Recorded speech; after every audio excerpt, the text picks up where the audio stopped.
تو مجھے حجاج کی تاریخ نہیں بتانی، مجھے تو عمل بتانا ہے۔ انس بن مالک کو بلا لیا اس نے، سامنے بیٹھایا، پلاننگ پہلے سے تھی کہ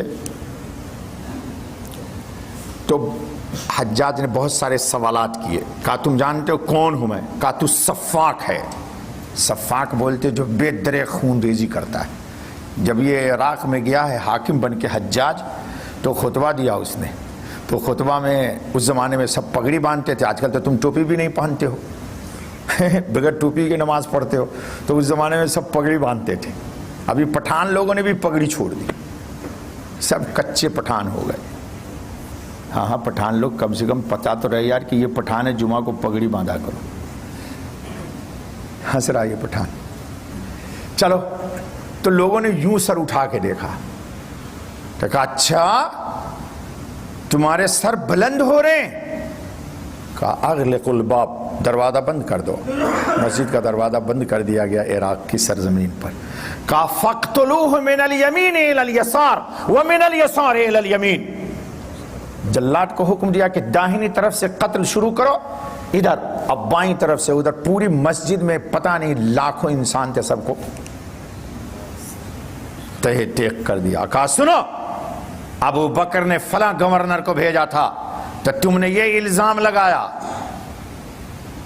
عمر نے فلاں کو بھیجا، سب صحابہ آئے تھے، تو عراقیوں تم نے یہ الزام لگایا، فلاں فلاں، سارے صحابہ کی تاریخ بیان کر دی۔ کہا یہ وہ لوگ تھے جو اصحاب محمد صلی اللہ علیہ وسلم کے تربیت یافتہ تھے، لیکن تم نے ان پر مختلف قسم کے الزامات لگا کے ان کو یہاں سے کھسکا دیا۔ اب میں ایسا مسلط ہوا ہوں کہ قیامت تک تم گورنر کے خلاف زبان نہیں اٹھاؤ گے، اور وہی ہو گیا۔ آج تک عراقیوں میں اتنی بزدلی آئی کہ کسی گورنر کے خلاف اٹھ نہیں سکتے، اور پوری مسجد کے انسانوں کو قتل کرا دیا ہے۔ کتنے تو صحابہ تھے، کتنے صحابہ تھے اس میں، کئی سو، تاریخ پڑھو جا کر کے۔ خیر، تو حجاج سے نے پوچھا تم کون ہو؟ بتایا، کہا مجھے پہچانتے ہو؟ کہا پہچانتا میں۔ کون ہوں؟ کہا سفاک۔ کون کون؟ ظالم۔ اور کون؟ تو فلاں۔ ساری اس کے مزاج کے خلاف بات کر دی۔ جی، تو حجاج نے پوچھا کہ تم اتنی جرأت کے ساتھ گفتگو کر رہے ہو، تم کو کوئی خطرہ نہیں ہے؟ تم کو کوئی؟ کہا نہیں، تو کچھ نہیں کر سکتا ہے میرا۔ کہا کیوں؟ کہا حضرت نبی پاک محمد الرسول اللہ صلی اللہ علیہ وسلم کی 10 سال میں نے خدمت کی ہے۔ کتنے؟ اور حضور نے مجھے ایک دعا سکھلائی ہے۔ کہا انس، جس دن تو اس کو پڑھ لے گا، موت کے فرشتے کے سوا کوئی تجھے ہاتھ نہ لگا سکے گا۔ کہا وہ دعا میں نے پڑھ لی ہے، اور تو کچھ نہیں کر سکتا ہے میرا، تو کچھ نہیں۔ آواز آ رہی؟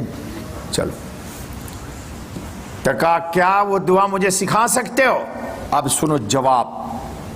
کہا کہ تم کو وہ دعا سکھلانا ایسا ہے جیسے خنزیر کے گلے میں موتیوں کا ہار ڈالنا، تو اس دعا کا مستحق، اور نہیں سکھائی دعا، اور حجاج قتل بھی نہیں کر سکا۔ تو وہ دعا جو تھی وہ کیا تھی؟ دیدہ دشمن سے بچنے کی، کلاشن کوف پٹھان، رائفل، مارٹر، گولا، سکسر۔